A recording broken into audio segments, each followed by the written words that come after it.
Hello, my name is Kayla Mead and I did my movie project on Megan. So some general info about Megan. It was released on January 6, 2023, directed by Gerard Johnstone and written by Akela Cooper. For our main cast, we have Jenna Davis as Megan, Violet McGraw as Katie, who Megan is protecting, and Kira Josephson as Gemma, the programmer of Megan. So for our plot, our main character, Gemma, is a programmer who suddenly has the responsibility of taking care of her niece because her niece's parents passed away in an accident.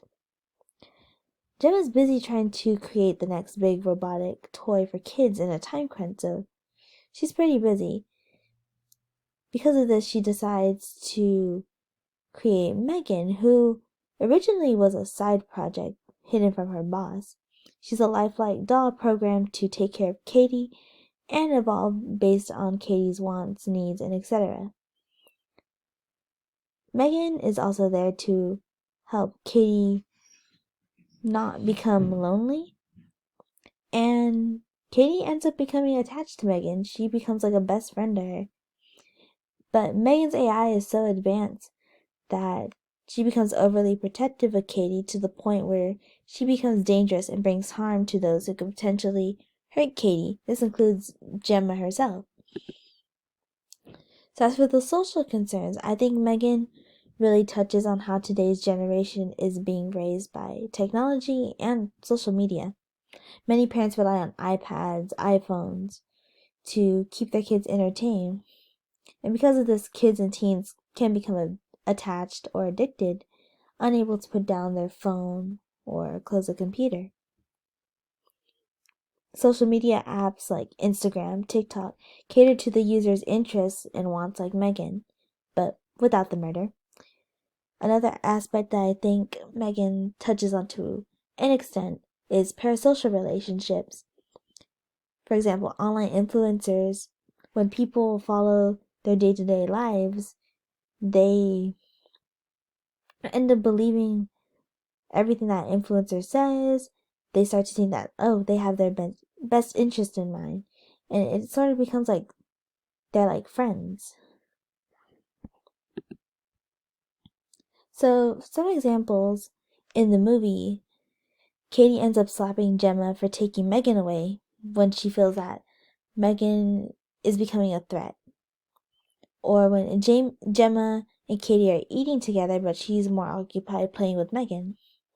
Another example would be when Katie goes to a school program, but she doesn't want to leave without Megan because Megan is like her best friend. As for real life modern examples, according to Pew Research, 89% of children ages 5 to 11 have some sort of interaction with social media, like YouTube. 80% of children have interaction with technology. 39% use voice assistants. 71% of parents are concerned about their child's screen time. According to Dr. Terrell, a PhD associate professor who researches behavioral issues with technology and environments, social media provides rewarding experiences that generate dopamine in the brain. Over time, it trains your brain to want to check social media more and more often. This connects to the idea that Katie becomes so attached to Megan and she's addicted to the interactions that she gets. It's rewarding when she interacts with Megan. And as for the parasocial aspect, Tracy Gleason, professor of psychology at Wellesley, explains research that has been done between newscasters and viewers. People start to feel like the person is actually talking to them because they're telling you what's going on in the world, they're staring at you through the camera, even though you've never met the person. And this connects to the idea that even though Megan isn't real, she feels like a best friend to Katie. And that concludes my presentation. Thank you for listening.